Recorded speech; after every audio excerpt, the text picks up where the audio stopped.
queria estar sentada confortavelmente dentro da igreja. Como eu queria estar cantando o tempo todo. Mas Deus me tira desse ambiente e Deus me coloca num campo de batalha. Mas vocês não têm ideia a vontade que eu tenho de voltar para o templo.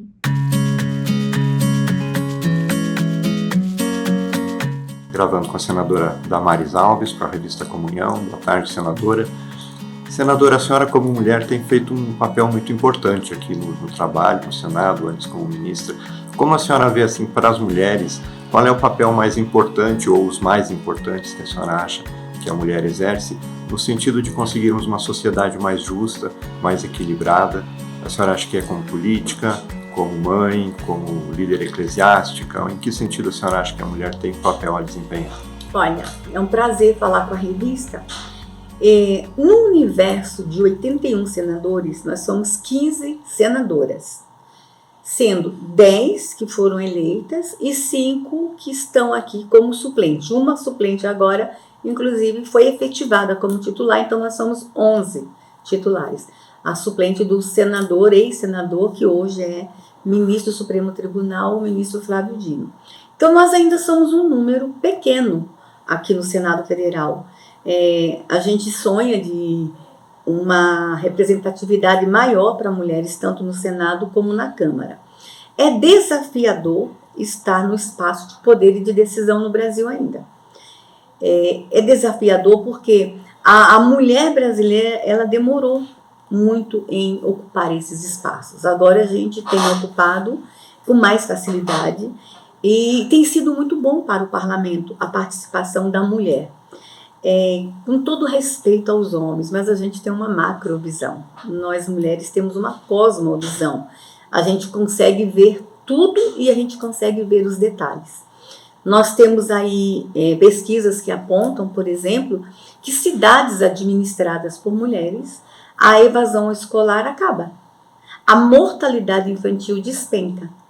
Então, a gente tem excelentes experiências de mulheres no governo, administrando cidades e mulheres no parlamento.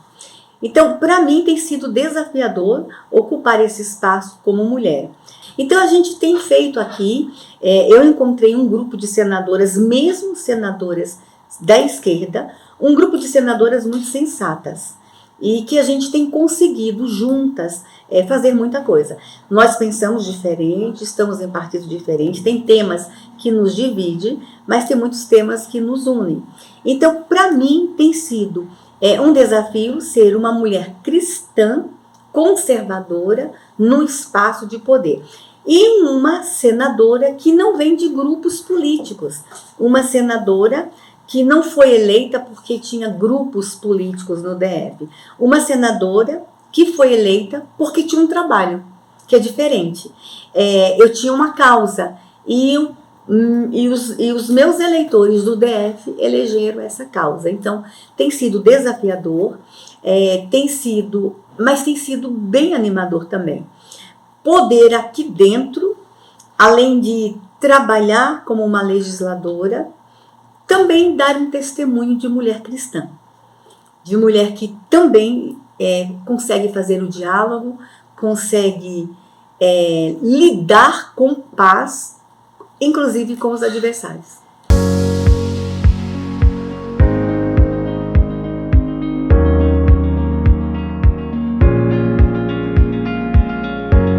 É conscientizá-las que elas estão prontas. É conscientizá-las que elas têm condições de liderar e que elas têm condições de ocupar esses espaços. Nós mulheres somos líderes naturalmente, né? A mulher naturalmente entende economia e eu, quando vou aos estados conversar com mulheres, trazer mais mulheres para o espaço, para a política, eu converso com elas e explico o seguinte, até uso um exemplo bem engraçado.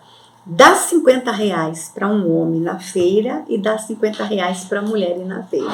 Depois você olha a sacola da mulher vai vir mais cheia, com certeza.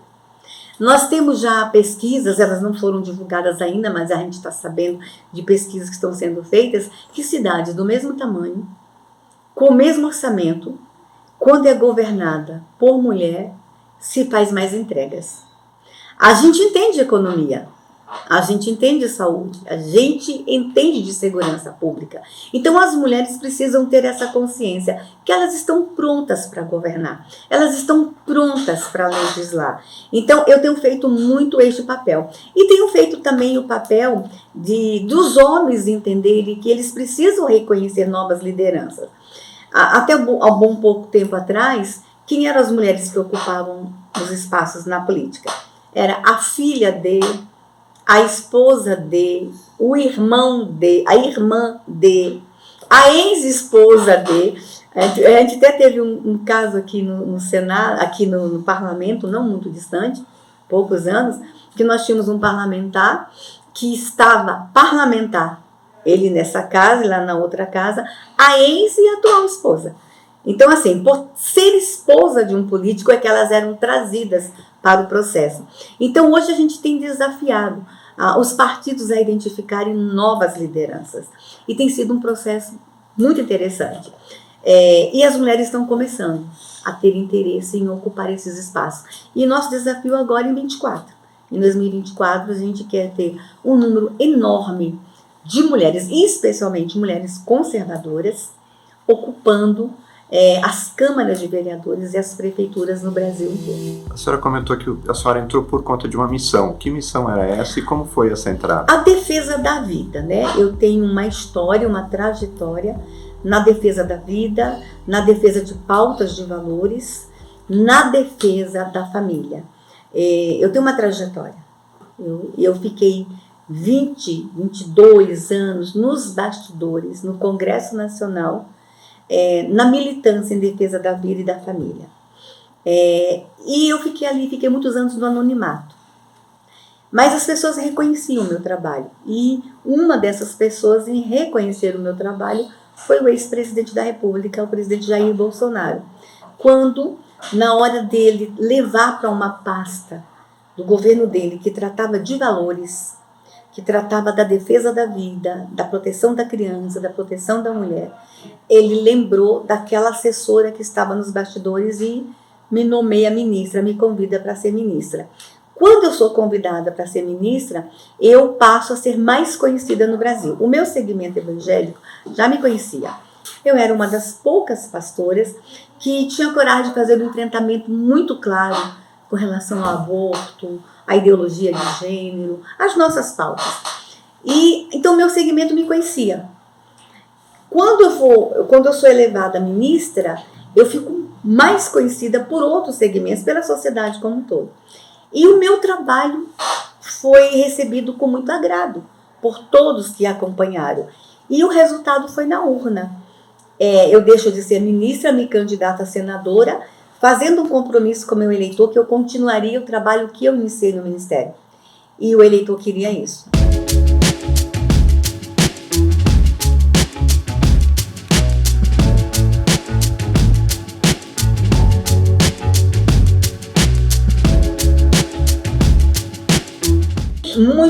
Muita perseguição. Por quê? A esquerda, com relação à pauta da mulher, a esquerda sequestrou essa pauta. E por muito tempo passava-se a imagem que só a esquerda protegia mulheres. Mas a esquerda tinha pautas consagradas lá entre eles, mas que não era pauta unânime na sociedade. A esquerda defendia, por exemplo, o aborto. E essa era uma pauta da esquerda o tempo todo. As mulheres de esquerda, quando você vai conversar, direito da mulher, reprodução sexual, só falam disso. Aí, quando eu vou ser ministra da mulher, eu trago outras pautas. E eu trago para o protagonismo todas as mulheres. Eu trago para o protagonismo a mulher ribeirinha. A gente não vê feminista falando da mulher ribeirinha. Eu trouxe para o protagonismo a mulher marisqueira, que foram deixadas para trás. Eu trouxe para o protagonismo a mulher escalpelada lá da Amazônia, que sofre o acidente de escalpelamento. A gente trouxe para o protagonismo a mãe atípica. A gente não vê as feministas nas ruas fazendo uma marcha pelas mães das crianças com deficiência. Então, a gente trouxe a mulher cigana para o protagonismo, a mulher indígena. Então, foi um susto para a esquerda. Peraí, então a gente pode fazer tudo isso por mulheres? foi um susto. E eu acredito, e assim, com muita modéstia, que a política para a mulher, política pública para a mulher, não será, nunca mais será a mesma, depois da passagem do governo Bolsonaro. Porque ele trouxe a proteção integral da mulher. Ele trouxe todas as mulheres para o protagonismo. Tanto que este governo está tendo que adaptar um pouco o seu discurso. Porque o que era as secretarias da mulher, secretarias nacionais da mulher antes da gente? O Brasil nem sabia que a secretaria existia.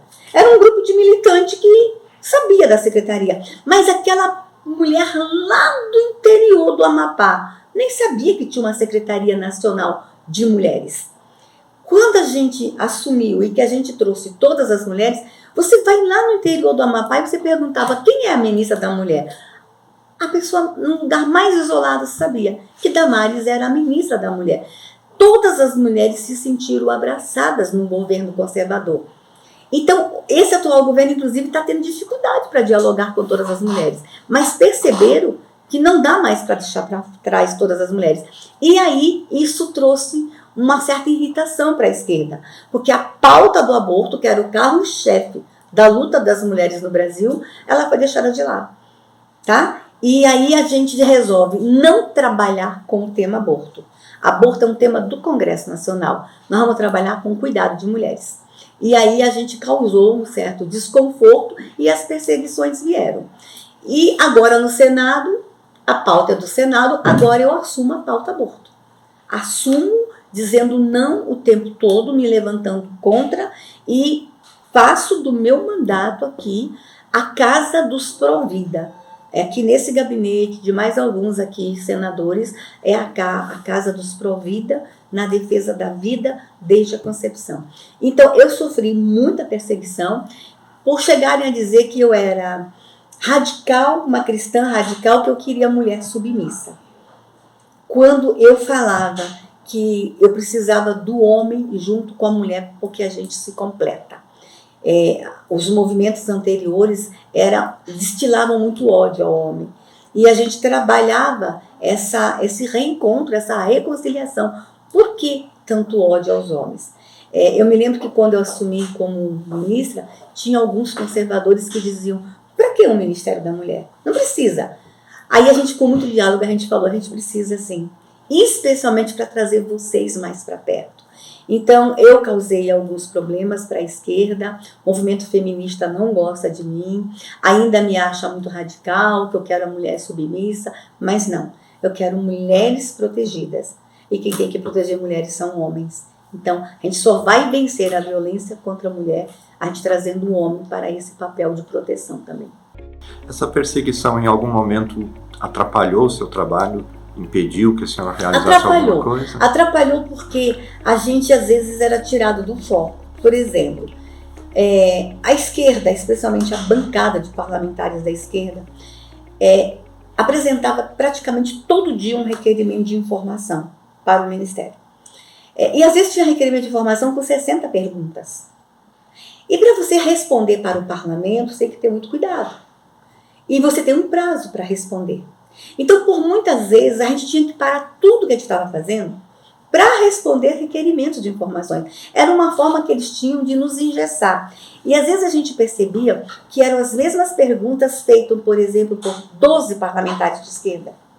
O que eles queriam? Depois eles se reuniam e eles queriam ver se a gente tinha dado uma contradição em uma resposta para um e para o outro. Então, os nossos técnicos, muitas vezes, gastavam muito tempo respondendo a informações que eles podiam obter num clique, num site, num canal de pesquisa. Mas não, temos que perguntar para a ministra para não deixá-la trabalhar. Quando o Bolsonaro me chamou para ser ministra, antes de eu assumir, eu fui a mais atacada antes de assumir. E depois que assumi, eu fiquei 1 ano sendo chamada de louca, nazista, neofascista, de radical, homofóbica, me chamavam de tudo. E tudo que eu falava era distorcido para a sociedade achar que tinha uma louca. Mas eles não queriam que eu trabalhasse, porque eles sabiam que eu ia fazer uma releitura das políticas públicas para mulheres. Que eu ia falar com a sociedade sobre valores. Então eles precisavam me calar antes. Só que não deu certo. Então assim, eles usaram das coisas mais vil, se eu posso imaginar. Das coisas mais cruéis. Dos ataques mais terríveis à honra, à moral, à vida. Por exemplo, eu tenho um trabalho com crianças indígenas há 35 anos. Eu tenho uma filha que é indígena. Uma das meninas que nós salvamos do infanticídio indígena, do sacrifício de crianças. Nós temos comunidades que ainda sacrificam crianças no Brasil. E essa minha filha é uma dessas crianças salvas. A minha filha hoje está com 26 anos. Então, ela com 22 anos mostrava o rosto da minha filha na imprensa, em revista, em programa televisivo, que eu tinha sequestrado a minha filha. Então, eles machucavam a alma dela, me machucavam. Eles foram tão cruéis, eu até vou falar, uma das mais terríveis violências que aconteceu contra mim, perseguição, partiu de um jornalista. E aí a gente faz esse chamamento, né? Como às vezes a imprensa é usada para destruir imagens, assassinar a reputação, para perseguir e às vezes amando de alguém. Esse jornalista escreveu uma coisa cruel. Todos vocês sabem que eu tenho uma história de sofrimento, de dor. Eu fui estuprada aos 6 anos de idade, entre 6 e 8 anos de idade. Eu fui barbaramente estuprada. E eu não podia contar para o meu pai os abusos, porque o pedófilo tinha dito que se eu contasse ele mataria meu pai. Então eu chorava escondido de dor, de sofrimento. Meu corpo foi muito machucado. E eu chorava em cima de um pé de goiaba que tinha no fundo de casa. E numa dessas vezes que eu estava em cima do pé de goiaba, com muita dor, muito sofrimento, eu já tinha 10 anos, eu quis morrer, eu queria me matar. E nesse momento eu tive um encontro com Jesus, eu estive com Jesus, e essa é uma experiência minha de fé. E ninguém pode duvidar da minha experiência de fé. Se duvida, fique calado, não zombe. Mas esse jornalista não só zombou da minha fé, riu de mim por ser cristã. Eu tenho muita coisa nas redes que me criticam por eu ser cristã. A mulher evangélica é muito perseguida no Brasil, há muito preconceito contra os cristãos no Brasil.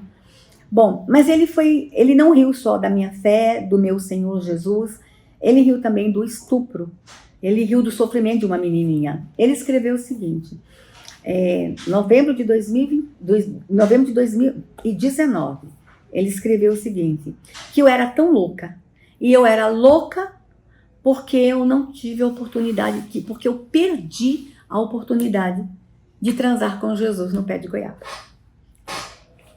Essa foi uma das agressões que, quando eu li, eu tive vontade de desistir de tudo. Por quê? Sempre me atacaram para atacar minha fé. Mas dessa vez foi ao contrário. Atacaram o meu Senhor para me atingir. Aí nesse momento eu confesso para vocês que eu chorei muito. Eu estava dentro de um carro, saindo da Câmara de Vereadores, da Assembleia Legislativa de Belo Horizonte para o aeroporto. Quando eu li aquilo, eu dizia assim, olha o que eu estou causando ao meu Senhor. De ódio a mim, eles atacam o meu Senhor. E naquele momento, porque eu sei que eu nasci para honra e glória do meu Senhor. E naquele momento eu perguntei, vale a pena eu estar sendo usada como instrumento para zombar o meu Senhor? E aí, naquele momento que eu queria desistir, o próprio Senhor falou comigo, não desista. Mas para vocês verem que eu fui atacada muitas vezes por causa da minha fé. A esquerda não me queria pela forma como eu vejo a pauta da mulher, a pauta da infância, mas também por causa de uma fé. E os ataques eram muito assim, por que uma evangélica ministra de direitos humanos? É como se nós cristãos não defendêssemos os direitos humanos. O tempo todo dizia que não, que eu não podia ser. Quer dizer, qualquer outra fé pode. Um ateu pode. Um agnóstico pode. Pessoas de religião de matrizes africana pode. Mas uma pastora? E aí vinham os questionamentos. Para vocês terem uma ideia, houve um movimento por causa da minha fé que hoje vocês vão entender. Hoje eu posso falar claramente sobre isso. Quando o presidente Bolsonaro me chamou para ser ministra, ele disse que naquele ministério, além de ser Mulher, Família e Direitos Humanos, ele traria a FUNAI. O nosso ministério seria responsável pela política indígena no Brasil. E aí, foi um dos motivos que mais me motivou a aceitar o convite do presidente, porque eu trabalho com a causa indígena. Resultado, O Congresso Nacional, aqui dentro, fez uma luta para a FUNAI não ficar comigo. Porque eu não podia ficar cuidando dos indígenas no Brasil. Por quê? Porque eles diziam que eu ia evangelizar os índios. Olha a loucura, tudo por conta da minha fé. E aí eles tiraram a FUNAI de mim. E eu não pude desenvolver a política indígena. Não era atribuição do meu ministério. No que eu pude ajudar, eu ajudei. Só que agora, em 2023, quando houve aquelas imagens das crianças Yanomami morrendo, a esquerda entrou com ação contra mim, que eu era culpada. A mesma esquerda que tira de mim porque eu era pastora, em 2023 vem dizer que eu sou a pastora genocida. Então, a perseguição a mim, ela é muito por causa da minha fé. Ela é muito por eu ser cristã. E aí, eu sofro muita perseguição, mas eu tô firme e estou mostrando para o Brasil que eu não me curvo. Eu tenho outras perseguições, aí já não é mais por causa da minha fé, mas por causa da minha luta. O crime organizado me odeia, muitas ameaças de morte. Eu tenho esses pedófilos todos do Brasil que me odeiam, e aí eu quero que o Brasil entenda que parte da perseguição a mim é orquestrada pelo crime organizado, tá? Tem muito dinheiro envolvido, porque eu mexo com grandes interesses, tem muitos corruptos que me odeiam. Então, assim, eu tenho muitos inimigos. Eu tenho os ideólogos que acham que eu sou maluca, eu tenho a esquerda que acha que eu sou maluca, eu tenho o crime organizado, eu tenho os pedófilos. Então, eu tenho aí alguns inimigos colecionados. Então, não é fácil. E aí eu vou aqui dizendo das perseguições na questão dos Yanomamis. Foi muito difícil. O primeiro processo de cassação em 23 no Senado foi o meu. Eu tomei posse. Primeiro, eu não tomaria posse.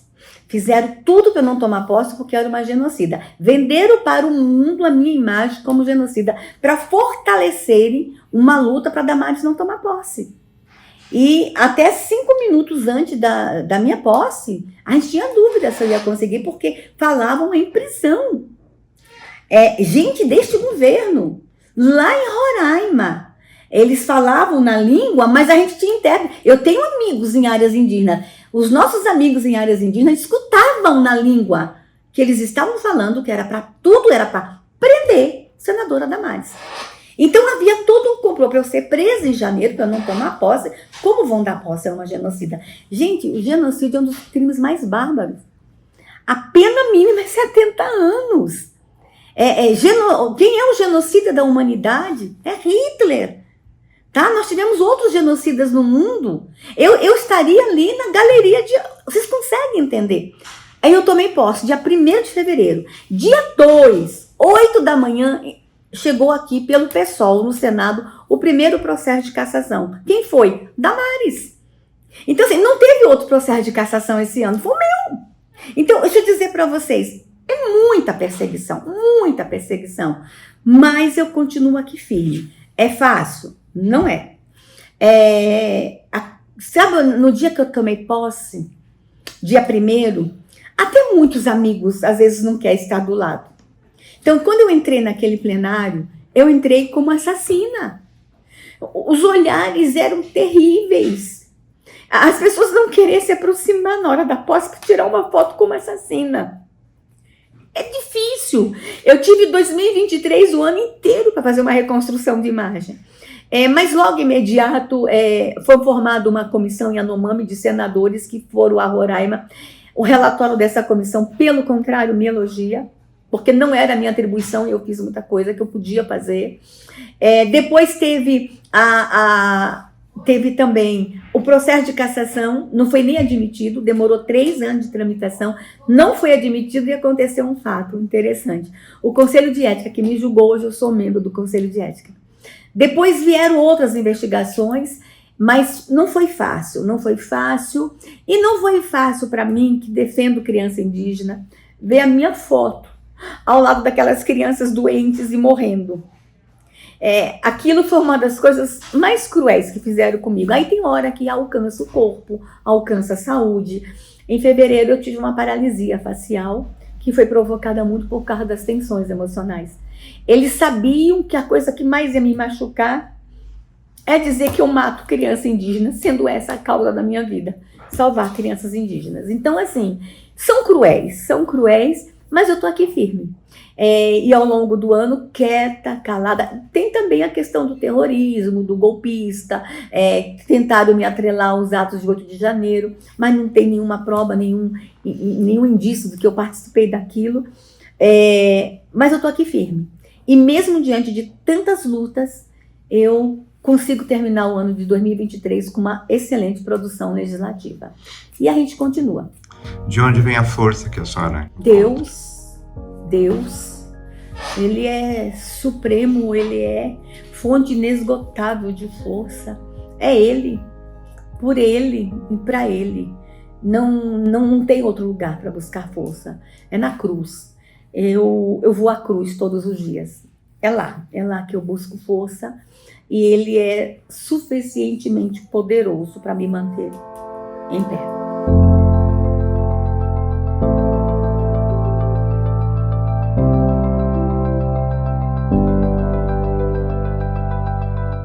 Olha, se Jesus sai do trono e sobe num pé de goiaba para falar comigo, quando criança, é porque ele queria ter intimidade comigo. Então eu tenho uma vida de intimidade. Você não vai me ver o tempo todo parando para fazer culto e orando. Eu acredito que a minha devocional começa quando eu acordo. Então é o dia inteiro na dependência do Senhor. É o dia inteiro. É uma dependência constante. Tem um momento de oração, tem o meu momento de leitura bíblica, mas eu creio que comunhão é o tempo todo. Inclusive, não tem uma sessão que eu participe que eu não falo de Jesus. E eu falo para os senadores, está difícil eu entrar nessa sala e deixar Jesus lá fora. Ele está aqui.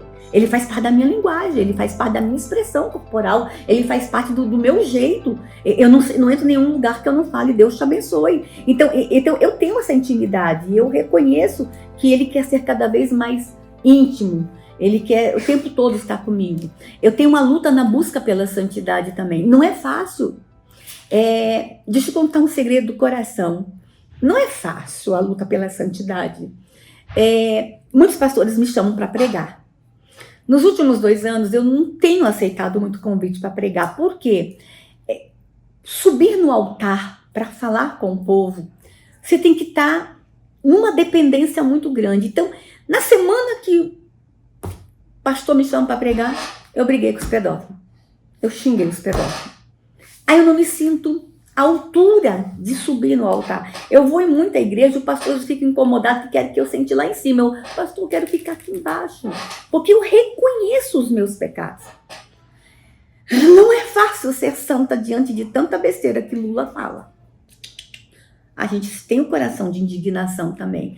Então, assim, é uma luta diária. A luta pela santidade, a luta pela intimidade com Jesus. Nesse ambiente que eu vivo, não é fácil. E aí eu vou fazer uma confissão do coração. Eu tenho uma saudade da igreja. Eu tenho uma saudade do templo.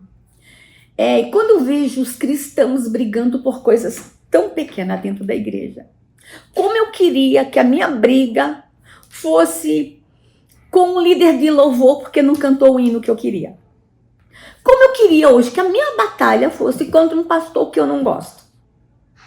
O meu nível de batalha é tão maior que isso, que eu sinto saudade dessas brigas. E como eu queria estar sentada confortavelmente dentro da igreja, como eu queria estar cantando o tempo todo. Mas Deus me tira desse ambiente e Deus me coloca num campo de batalha. Mas vocês não têm ideia a vontade que eu tenho de voltar para o templo. Como eu gostaria que meu maior problema fosse, faltou o vinho da Santa Ceia, faltou o pão da comunhão. Mas Deus me traz desse espaço para esse aqui. Hoje as minhas guerras são tão grandes, os ataques são tão maiores, dói tanto no corpo que eu tenho saudade do templo. Mas Deus me plantou nesse ringue, eu estou em outro fronte. E nesse fronte aqui, eu tenho que assumir algumas posturas que eu não podia assumir como pastora. Aqui eu xingo de vez em quando, tá? Aqui não. Então eu estou em outro momento, num outro nível de batalha, mas digo para vocês, continua sendo uma batalha espiritual também. O que eu faço aqui também, ele é muito ligado ao mundo espiritual.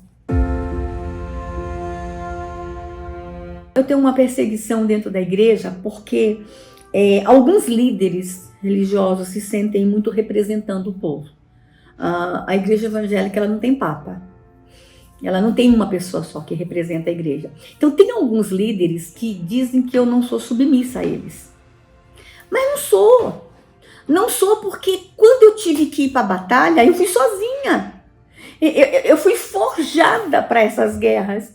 Não houve um conselho de pastores que se reuniu, me preparou, me abraçou, cuidou de mim, vai lá, mas nós estamos com você, mas você tem que ser submissa a mim. Não.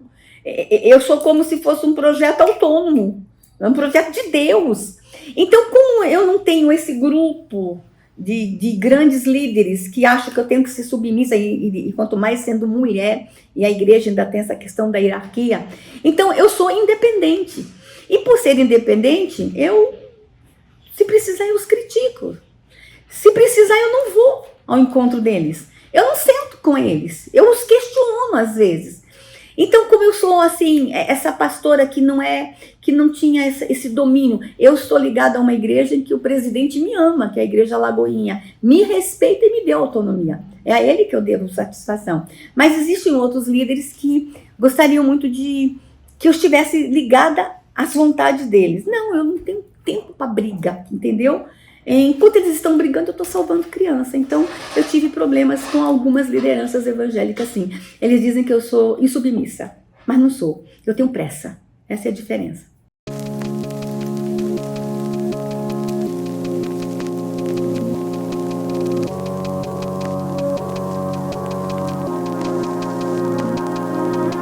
Esse homem que defende o comunismo dessa forma, que defende um Hamas do jeito que ele defende, esse homem foi eleito pelo povo. Então corre risco sim, porque os comunistas estão achando que o povo quer isso. Mas o povo não quer, o povo não sabe o que é comunismo. Quando os cristãos tiverem a nítida compreensão que cristianismo e comunismo não combinam, que comunista mata cristão, este povo não volta para o poder. Então está faltando a nós trabalhar essa informação com o povo. Então, esses homens que elogiam o comunismo, esses homens que fazem um culto a um Maduro, esses homens precisam não estar no poder, mas eles foram levados ao poder pelo povo. Então, a gente vai ter que conversar com o povo. Você sabe o que é um regime comunista?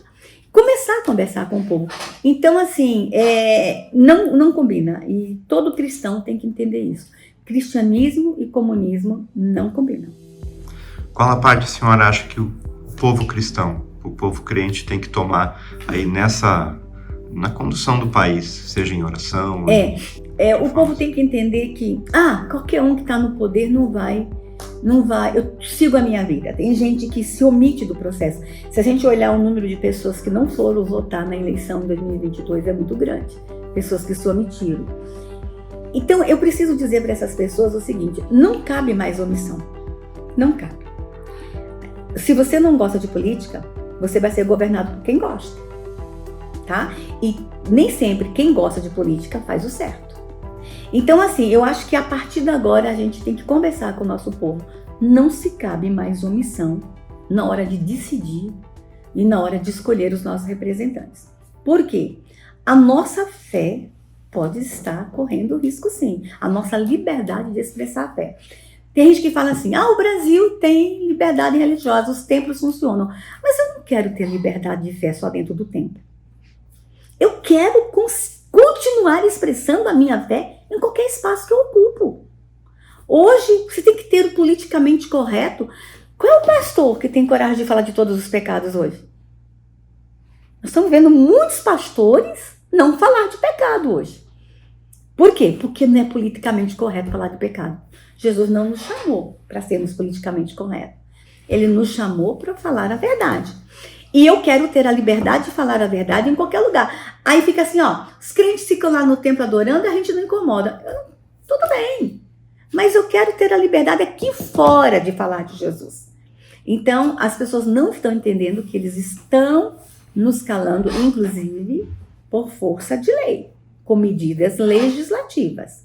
Cuidado! A gente abriu muito espaço para que censuras viessem contra nós.